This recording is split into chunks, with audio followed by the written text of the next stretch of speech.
noches. Hoy 2 de enero del año 2019 voy a leerles un poco más de mi libro El Bastardo. Estaba culminando el periodo presidencial del Bastardo. Ya no había más tiempo para acabar con las guerrillas, pero el gobierno de Bastardito dio un golpe contundente a las guerrillas, finalizando su periodo presidencial, pero lo dio en un vecino país hermano que tiene también los mismos colores de la bandera de la tierra de Colón. De hecho, también es tierra de Colón, pero cuando Simón José Antonio nos tenía a todos unidos. Entonces Bastardito dio la orden para que se pasaran las fuerzas militares la frontera y mandó a bombardear donde se encontraba uno de los jefes máximos de las guerrillas, y el presidente de aquel país se enfureció con el Bastardo porque había violado la soberanía de su nación, y le mandó a decir a Bastardito que si lo hubiera tenido de frente le hubiera dado unos correazos bien secos en las nalgas para que respetara. Casi se van a la guerra, pero otros países intervinieron para que esto no ocurriera. El Bastardo sabía que no pasaría nada si violaba la soberanía de su vecino país, y para eso ya tenía un discurso que pronunciaba por los medios de comunicación. ¿Quién le manda a hospedar terroristas de la guerrilla? Siempre decía lo mismo y de ese discurso no salía. También decía Bastardito que él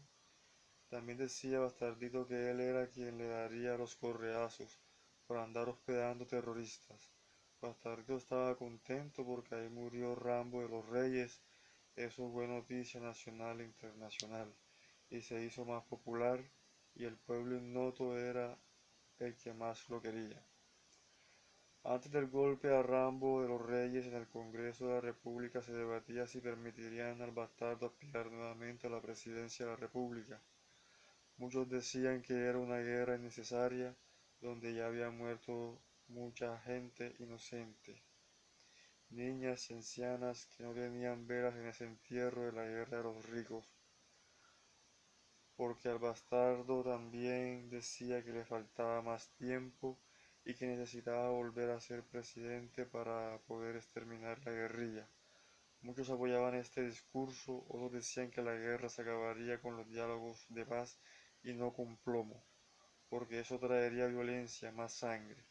Así que cuando se dio el golpe a Rambo de los Reyes y observaron la popularidad que el Bastardo consiguió con este golpe, además que el pueblo ignoto decía a gritos: aprueben la reelección, aprueben la reelección. Entonces la mayoría del Congreso tuvo miedo del pueblo ignoto y aprobaron la reelección.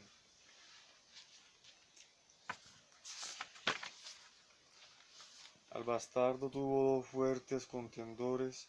Uno era Cesó la Birria, que decía que había que invertirle al agro, que porque el pueblo tenía hambre y con hambre nadie podía desarrollar otras actividades con eficacia.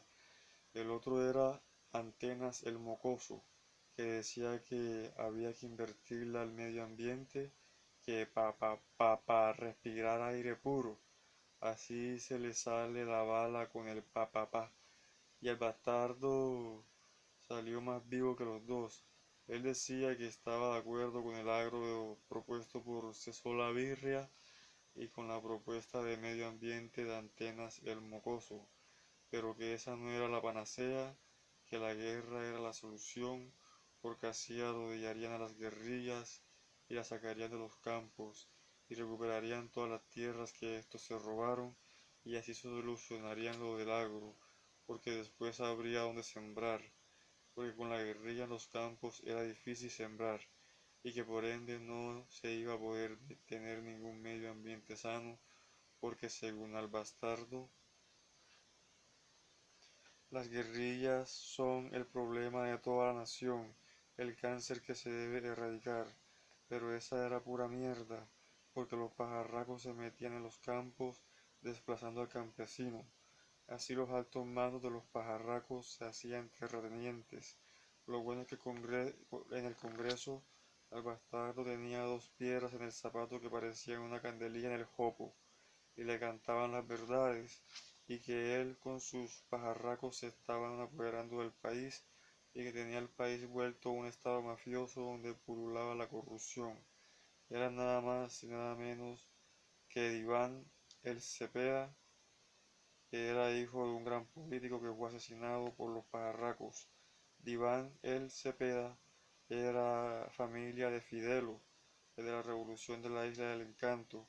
El otro era Piedro, quien perteneció a la guerrilla que se metió en el Palacio de los Justos, guerrilla donde el bastardo tenía muchos amigos, pero a esa guerrilla no la odiaba tanto como a otras.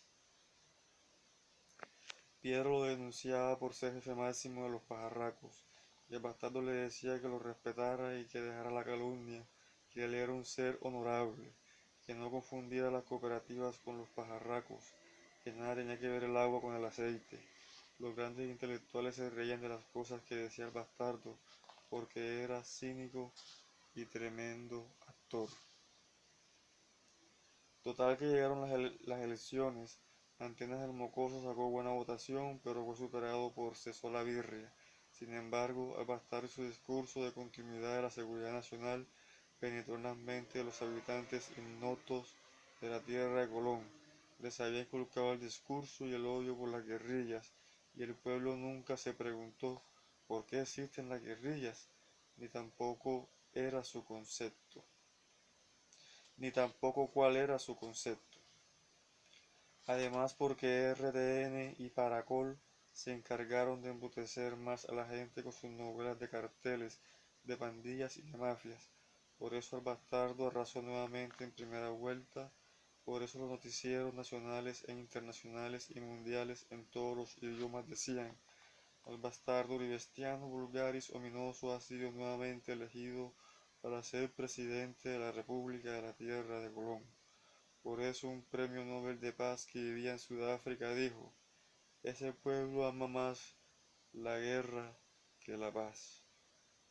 El bastardo venía trabajando cómodamente con la mayoría de sus ministros desde el anterior periodo presidencial. Quizá este nuevo periodo presidencial cambiaría algunos ministros. Al bastardo se convertía en el primer presidente de esta república que duraría 8 años en el poder. Aunque el viejo Rafa también fue presidente por varios periodos de la tierra de Colón, con la diferencia que en aquel entonces los periodos eran de 2 años, y eso fue en el siglo XIX, cuando apenas nos estábamos labrando como país independiente. El viejo Rafa fue el que compuso el himno nacional. Estaba en el partido de los godos, pero parecía libertino, porque fue poeta. Bueno, el caso es que el bastardo dejó en el Ministerio de la Defensa a Huampa, Huampa el santo del caldero, y Huampa siguió teniendo en la cúpula militar como comandante de todas las fuerzas militares a Fredo la Pandilla del León, para así no romper el proceso eficaz que ellos traían desde el anterior periodo. Las guerrillas se fortalecían. Huampa en el anterior periodo había logrado reducirlas hasta un 60%, pero las guerrillas hicieron mejor su guerra de guerrillas y se recuperaron un 15%, es decir, ahora tenían el 75% de fortalezas. Es que en las guerrillas había muchos intelectuales, ideólogos. Algunos habían sido militares con un grado alto jerárquico, otros eran biólogos, matemáticos, químicos, físicos, médicos, historiadores, filósofos, abogados, ingenieros, mejor dicho. El secretariado tenía tremendos pensadores, con estudios en universidades prestigiosas del mundo, que aún siguen craneando cómo tomarse el poder para así lograr hacer de la tierra de Colón una tierra próspera, no para una minoría, sino que para toda una colectividad. Caso contrario pasaba con los pajarracos, porque esos eran puros mercenarios que lo único que sabían hacer era disparar un arma. Por eso no le daban la talla a las guerrillas y por eso tenían que unirse con las fuerzas militares, porque no es tanto disparar un arma, también hay que saber cómo hacerlo, tener la pericia, la inteligencia.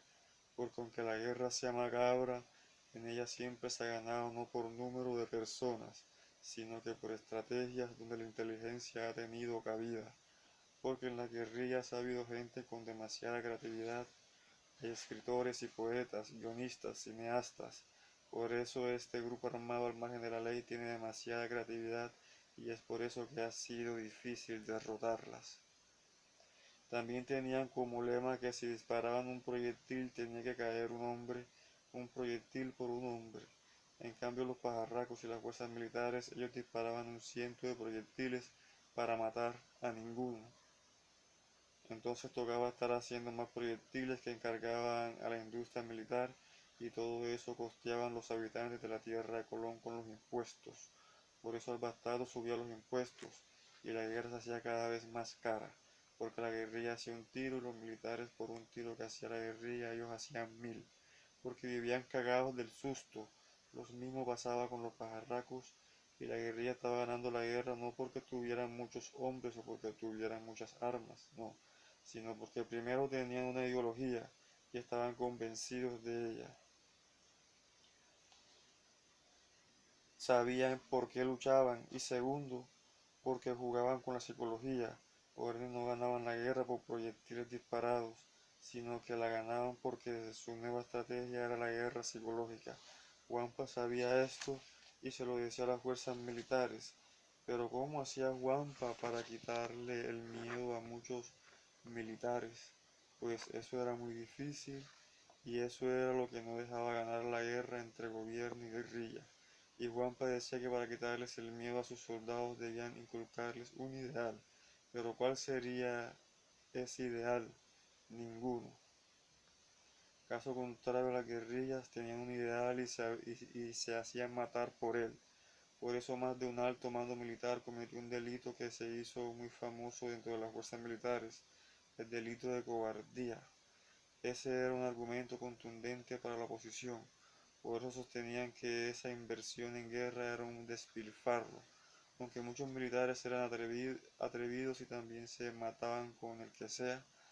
Por eso Wampa se mantuvo dando resultados, y esta vez con ayuda de una operación tecnológica realizada con la ayuda de las fuerzas militares de los Estados Unidos. Lograron rastrear a nada más y nada menos que Alfonsín el de las Canas. ¿Qué tal? Eso daba pena, porque tenían que pedir ayuda a las fuerzas militares de otro país para poder pelear contra la guerrilla. Pero bueno, bombardearon Alfonsín de las Canas y la seguridad nacional volvió a coger fuerza como campaña presidencial. Alfonsín de las Canas era máximo jefe de las guerrillas, había tomado el mando de estas cuando mataron a Rambo de los Reyes y antes de Rambo el comandante había sido Tiro al Blanco. Bueno, voy a dejar esta lectura 13 hasta aquí. Después seguiré leyendo un poco más.